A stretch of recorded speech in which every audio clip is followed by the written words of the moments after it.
Bonjour à toutes et à tous, je suis très heureux et enthousiaste à l'idée de partager le message d'aujourd'hui que j'ai intitulé « Pâques révèle les cœurs ». Il y a quelques années de cela, je me suis fait cette réflexion, Pâques c'est vraiment un moment particulier. J'entendais un ami très proche, qui se dit ouvertement non-croyant, me souhaiter de joyeuses Pâques. Il y a en effet deux fêtes dans l'année où il est de tradition, en particulier dans les Vosges, de se souhaiter des moments joyeux, un joyeux Noël et une joyeuse Pâques.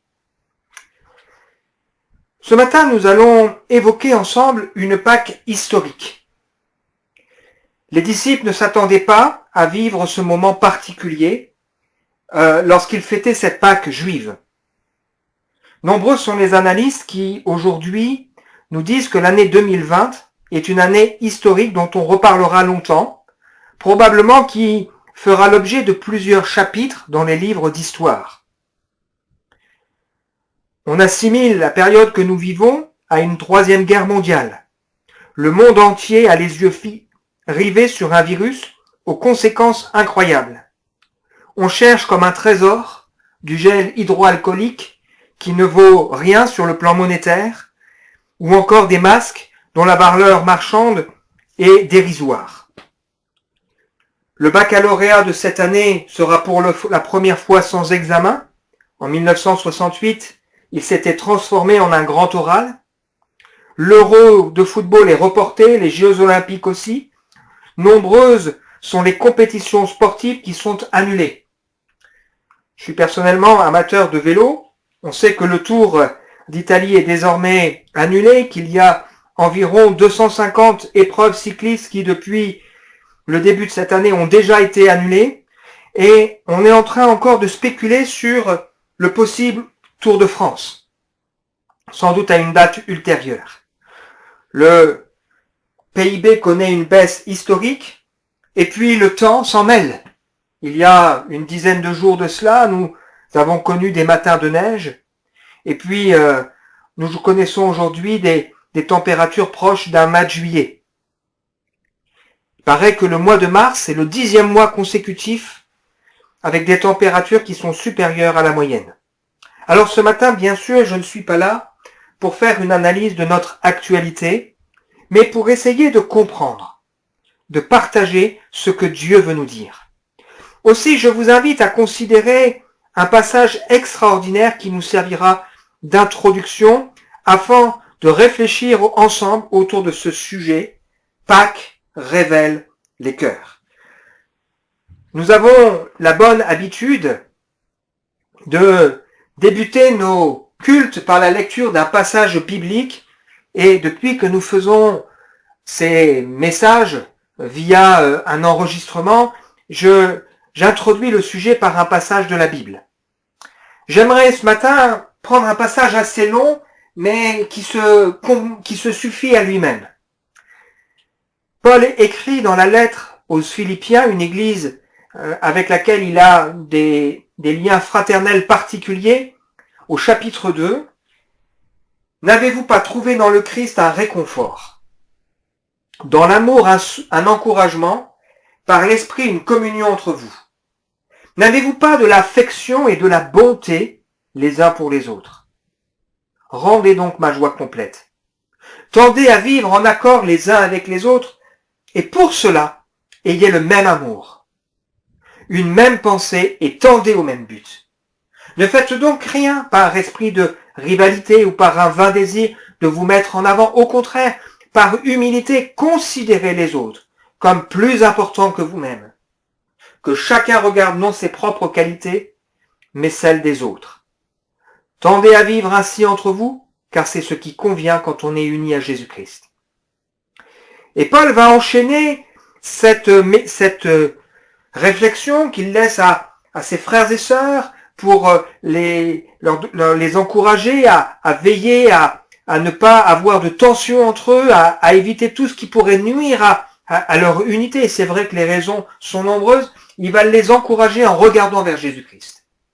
Et il va citer ici un cantique qui était probablement chanté dans l'Église primitive. Ce qui veut dire que le passage que nous allons lire maintenant, qui résume l'évangile, est quelque chose qui était probablement connu par cœur. Lui qui, dès l'origine, était de condition divine, ne chercha pas à profiter de l'égalité avec Dieu, mais il s'est dépouillé lui-même et a pris la condition du serviteur. Il se rendit semblable aux hommes en tout point, et tout en lui montrait qu'il était bien un homme. Il s'abaissa lui-même en devenant obéissant, jusqu'à subir la mort, oui, la mort sur la croix. C'est pourquoi Dieu l'a élevé à la plus haute place, lui a donné le nom qui est au-dessus de tout nom, pour qu'au nom de Jésus, tout genou s'agenouille, dans les cieux, sur la terre et jusque sous la terre, et que chacun déclare « Jésus-Christ est Seigneur, à la gloire de Dieu le Père ». Beaucoup de nos contemporains ignorent probablement que Pâques n'est pas seulement une fête chrétienne, mais est avant tout une fête juive, qui rappelle la manière dont Dieu s'y est pris pour sortir le peuple juif de son esclavage en Égypte. Dieu qui a vu leur souffrance, qui a entendu leurs cris, va susciter cet homme, Moïse, pour aller trouver Pharaon.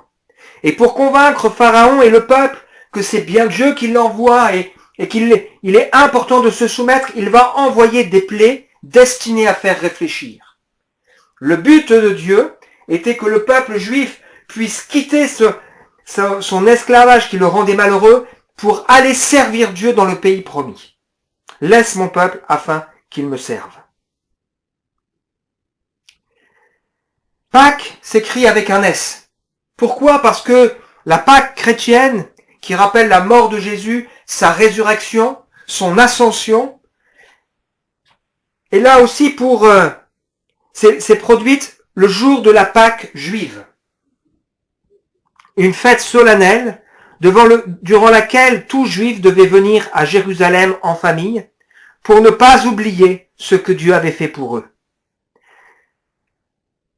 Ce cantique que nous venons de lire ici résume cette chose. Dieu qui s'est fait homme, parce qu'il a vu la souffrance de l'être humain, il a vu sa détresse, il a vu sa misère. Il a accepté de se rendre semblable à nous pour nous sauver en offrant sa vie sur la croix.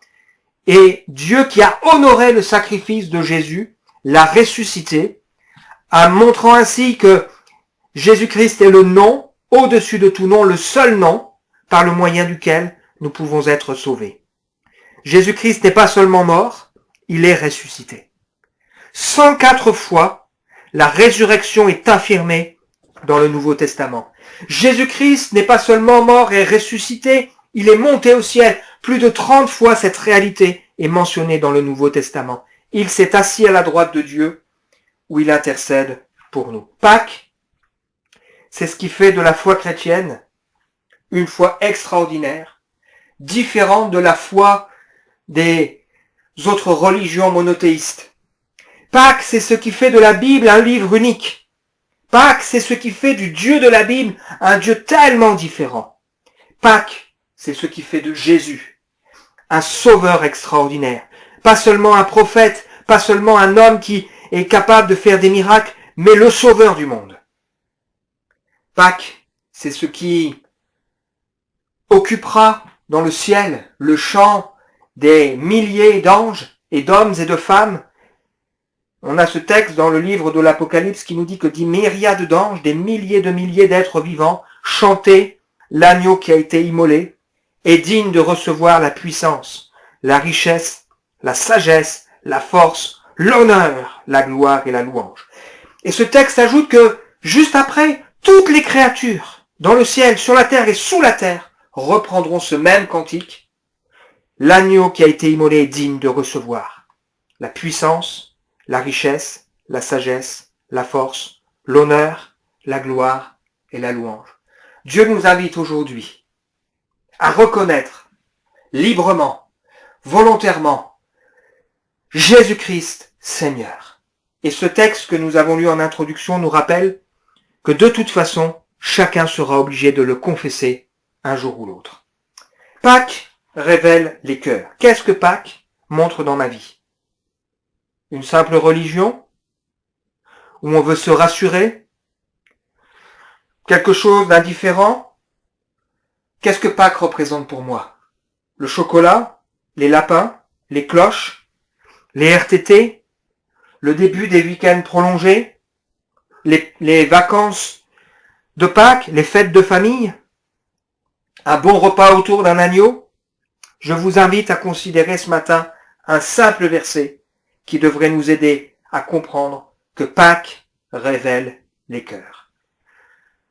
Jean, chapitre 14, verset 28. Nous poursuivons ici ce que nous partageons ensemble depuis maintenant plusieurs mois, le dernier repas que Jésus va partager avec ses disciples juste avant de s'offrir sur la croix.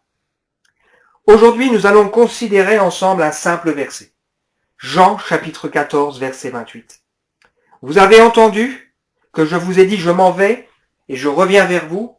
Si vous m'aimiez, vous vous réjouiriez de ce que je vais auprès du Père, car mon Père est plus grand que moi. Un simple verset. Vous avez entendu, je vous l'ai dit, je m'en vais et je reviens vers vous. Si vous m'aimiez, vous vous réjouiriez de ce que je vais auprès du Père.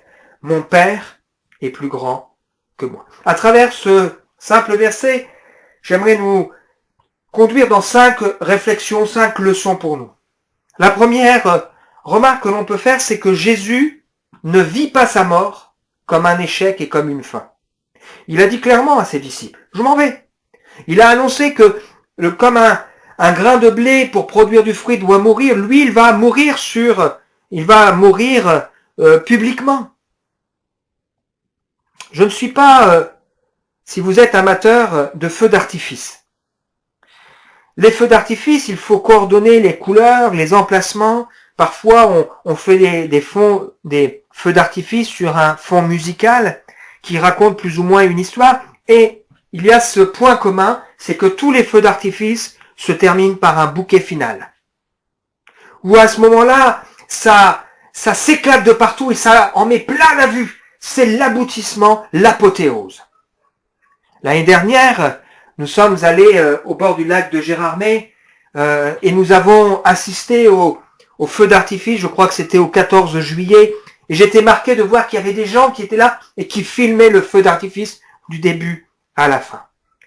Parfois, dans un feu d'artifice, avant le bouquet final, il y a un événement qui semble se rapprocher du bouquet final. Il y a un embrasement, cela s'agite, et on se dit, ça y est, est-ce que c'est la fin? Mais non, il nous semble que ça a été encore trop court. Et puis après, ça se calme, et puis ça repart. La mort de Jésus marque le but de sa venue. Elle est comme cette interlude avant le grand bouquet final que sera le retour de Jésus-Christ. Plusieurs fois, Jésus a annoncé à ses disciples avec force de détail qu'il doit mourir. Il pose la question à ses disciples, qui suis-je au dire des hommes?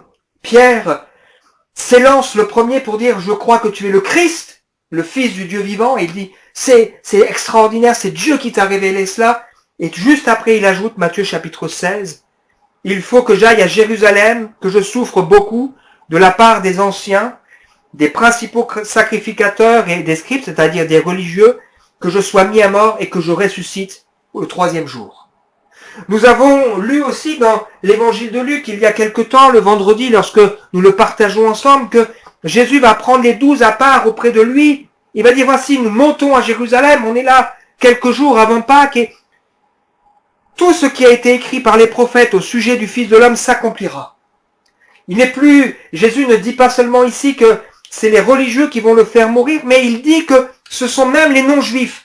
Il sera livré aux païens, on se moquera de lui, on l'outragera, on crachera sur lui, on le battra de verge, on le fera mourir, et après 3 jours, il ressuscitera. À chaque fois que Jésus a annoncé sa mort, accompagnée de souffrances avec de grands détails, il a toujours parlé de sa résurrection le 3e jour. Ce n'est pas le bouquet final, parce que Jésus-Christ reviendra. Sa mort n'est pas subie, sa mort n'est pas un échec, sa mort n'est pas un accident, c'est Jésus-Christ qui volontairement offre sa vie le jour de Pâques. Un choix volontaire qui fait partie du plan de Dieu, de son calendrier, et qui servira à révéler le cœur de chacun. Vous avez entendu? Je vous ai dit. 3 fois dans ce chapitre, Jésus le dira au verset 2. Il y a plusieurs demeures dans la maison de mon Père. Je vais vous préparer une place. Au verset 12, je vais au Père. Alors vous pourrez faire, vous, des œuvres plus grandes. Au verset 19, encore un peu de temps, le monde ne me verra plus, mais vous me verrez car je vis et vous vivrez aussi. Sous-entendu, je vais partir. Et à chaque fois que le Seigneur, dans ce même chapitre, annonce son départ, sa mort, il annonce également son retour. Je vais vous préparer une place et je reviendrai vous prendre avec moi. Verset 13, il leur annonce aussi son retour. Il leur dit aussi que tout ce qu'ils vont demander, ils pourront l'obtenir parce que Jésus-Christ voudra glorifier le Père. Et au verset 18, il nous dit, je ne vous laisserai pas orphelins, je reviendrai vers vous. La mort de Jésus n'est pas un échec, n'est pas une fin. La deuxième remarque qu'on peut faire sur ce texte, Jésus est en paix. Pourquoi? Parce qu'il sait où il va. Il passe plusieurs chapitres à réconforter les disciples, abattus, travaillés par ce qui est en train de se produire. Il aurait de quoi, lui qui sait les souffrances qui l'attendent, d'être lui-même décontenancé. Mais Jésus est en paix. Pourquoi? Parce qu'il sait où il va. Souvenons-nous de ce verset que nous avons partagé ensemble la semaine dernière. Un verset grandement d'actualité également. Je vous laisse la paix, je vous donne ma paix. Je ne vous donne pas comme le monde donne, que votre cœur ne se trouble pas et ne s'alarme pas. La paix que Jésus nous donne, c'est une paix que lui-même a expérimentée et qu'il manifeste encore ici. Il est en paix parce qu'il sait où il va. Est-ce que nous savons où nous allons? Est-ce que dans nos cœurs, dans nos vies, nous avons une assurance, une certitude concernant notre éternité? Et si oui, sur quoi repose-t-elle? Sur quelque chose de fiable? Ou sur un simple ressenti, une simple espérance que on sera jugé avec clémence par Dieu parce qu'on n'est pas pire que les autres? Ou est-ce qu'on peut dire, je sais où je m'en vais parce que je sais que Jésus-Christ est le Seigneur et le Sauveur de ma vie. Cela change tout. La Bible nous dit que l'humilité précède la gloire. Jésus est venu dans l'humilité, il reviendra dans la gloire. La parole de Dieu qui s'est faite chair ne retourne pas à Dieu sans avoir accompli son effet. Avons-nous une espérance? Avons-nous une assurance? Dans la Bible, dans le Nouveau Testament en particulier, on remarque que la paix et la joie sont souvent associées. Nous partageons avec les enfants lors de nos cultes un petit temps où en ce moment nous réfléchissons aux héros de la foi qui sont mentionnés dans Hébreux au chapitre 11. Ces hommes, ces femmes qui de manière très pratique, très concrète, ont démontré par un passage de leur vie, pas simplement un passage court, mais par un engagement complet de leur vie, qu'ils vivent par la foi dans les promesses du Seigneur. Et ce passage se termine en nous disant que certains sont morts à cause de leur foi, ont accepté la souffrance, la difficulté, et il enchaîne avec le chapitre 12 en nous disant ceci. Nous donc aussi, puisque nous sommes environnés d'une si grande nuée de témoins, rejetons tout fardeau et le péché qui nous enveloppe si facilement et courons avec persévérance dans la carrière qui nous est ouverte, ayant les regards sur Jésus, qui suscite la foi et l'amène à la perfection. En échange de la joie qui lui était réservée, il a souffert la croix.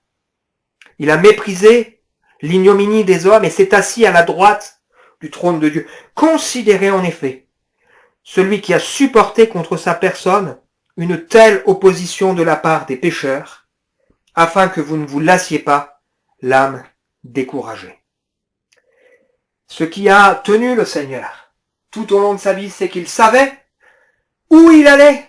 Il savait qu'il allait retourner dans la paix, dans la joie, dans la gloire du Maître. Nous sommes invités à regarder à Jésus-Christ. S'il a payé un tel prix pour nous, c'est dire à quel point le royaume de Dieu en vaut la peine. Savons-nous que Jésus est à la droite de Dieu, au-dessus des puissances, des autorités? Savons-nous que Jésus à la droite de Dieu agit, qu'il est vivant et qu'il intercède pour nous? Savons-nous qu'il est ressuscité et que cela change tout? Hébreux, chapitre 8, le point capital. Pas un point important, pas un point très important. Le point capital, c'est que nous avons un tel souverain sacrificateur, c'est-à-dire un tel grand prêtre, un tel modèle en Jésus, qui s'est assis à la droite du trône de Dieu. Théophile, cette semaine, se posait la question, mais enfin, comment Jésus va-t-il mourir sur la croix? J'ai compris à travers sa question que il se disait, mais il faut qu'il meure tous les ans, puisque Pâques c'est tous les ans. La Bible nous dit que Jésus-Christ est mort une seule fois, parce que son sacrifice a pleinement suffi pour sauver l'humanité pour les siècles et les siècles. Jésus est en paix parce qu'il sait où il va. La troisième chose que nous montre ce texte, c'est que Jésus rappelle une fois de plus à ses disciples quelle est leur espérance. Il revient. Je reviens vers vous. Si nous avions partagé lors du culte au milieu des chants ce temps pour les enfants, nous aurions en particulier l'histoire d'Abraham à qui Dieu demande de sacrifier son fils unique Isaac. Une histoire étonnante. Certains pourraient dire un Dieu ignoble. Mais non. Dieu se sert de cette histoire pour nous montrer l'obéissance de la foi, mais aussi nous montrer qui est Dieu. Hébreux chapitre 11, verset 17, c'est par la foi qu'Abraham a offert Isaac lorsqu'il a été mis à l'épreuve. Il a offert son fils unique en sacrifice, bien qu'il ait reçu les promesses, et que Dieu lui ait dit, c'est par Isaac qu'une descendance te sera assurée. Il pensait que Dieu était capable même de le ressusciter des morts. C'est pourquoi il a retrouvé son fils par une sorte de résurrection. On a ici une image de Jésus-Christ, Isaac, le fils unique, celui qui est aimé de son père, celui sur qui les promesses reposent, qui va accompagner son père et qui va porter lui-même le bois qui va servir à son propre sacrifice. Mais on a aussi ici une image de qui est Dieu. Dieu savait qu'il ressusciterait Jésus. Il savait que Jésus-Christ triompherait de la mort et accomplirait pleinement la justice divine. Il nous ouvrirait pleinement la porte du ciel. Le bouquet final n'est pas encore venu. Parfois, il y a ces pseudo-bouquets, mais le bouquet final n'est pas encore venu. Jésus revient parce qu'il est vivant. Il revient pour chercher ceux qui lui appartiennent. Le quatrième point que nous allons partager ensemble maintenant, sommes-nous capables de nous réjouir pour les bonnes raisons? Le Seigneur pose la question à ses disciples. Si vous m'aimiez, vous vous réjouiriez? Les disciples sont troublés. Ils ne s'attendaient pas à vivre une telle Pâque historique.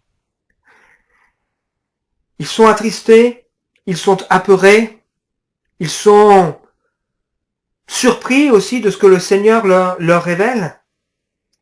Pourquoi? Est-ce pour eux-mêmes? Comment va-t-on faire? Qu'est-ce qu'on va devenir? Ou sont-ils attristés pour Jésus? Ils sont attristés pour eux-mêmes. Parce que dans ce moment particulier, ils ne pensent qu'à eux. Jésus aurait largement de quoi être troublé. Mais il ne l'est pas, il est en paix. Qu'est-ce qui nous gêne cette année pour Pâques? Le fait que nous ne pouvons pas vivre nos traditions familiales de la même manière? Le fait qu'on ne pourra pas faire nos courses de la même manière? Est-ce qu'au contraire, nous allons profiter de ce temps pour réfléchir au vrai sens de Pâques? Est-ce que nous sommes capables de nous réjouir parce que nous voyons au-delà de cette vie et parce que nous portons notre regard sur le Seigneur?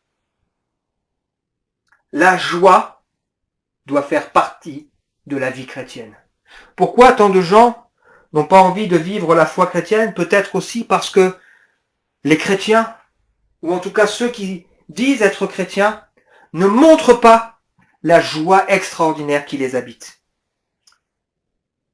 Pierre nous dira dans sa première lettre que Dieu est béni, béni soit Dieu le Père de notre Seigneur Jésus-Christ, parce que selon sa grande miséricorde, il nous a régénérés, c'est-à-dire fait naître à une vie nouvelle par une espérance vivante, par la résurrection de Jésus-Christ d'entre les morts, pour un héritage qui ne peut ni se corrompre, ni se souiller, ni se flétrir. Il vous est réservé dans les cieux, à vous qui par la puissance de Dieu êtes gardés par la foi pour le salut, prêt à être révélé dans les derniers temps. C'est là ce qui fait votre joie, quoique maintenant, puisqu'il le faut, vous soyez attristés pour un peu de temps par diverses épreuves, afin que l'épreuve de votre foi, plus précieuse que l'or périssable, qui cependant est éprouvé par le feu, ait pour résultat la louange, la gloire et l'honneur, lorsque Jésus-Christ apparaîtra. Vous l'aimez sans l'avoir vu, vous croyez en lui sans le voir encore, vous réjouissant d'une joie ineffable et glorieuse. Est-ce que nous sommes capables de nous réjouir pour les bonnes raisons? Cela nous interroge sur ce qui nous réjouit, cela nous interroge sur ce qui nous peine. Enfin, le dernier point, c'est que derrière une fausse question théologique se cachent bien d'autres questions plus profondes. Qu'est-ce que Jésus a voulu dire lorsqu'il dit « Le Père est plus grand que moi » ? Dès le début de l'Église, comme encore aujourd'hui, il y a deux vérités fondamentales pour la foi qui sont décriées. Le fait que Jésus-Christ soit pleinement un homme, certains disent non, il n'était pas pleinement homme, c'est pour ça qu'il a pu tenir ferme, ou encore le fait que Jésus soit pleinement Dieu, sa divinité.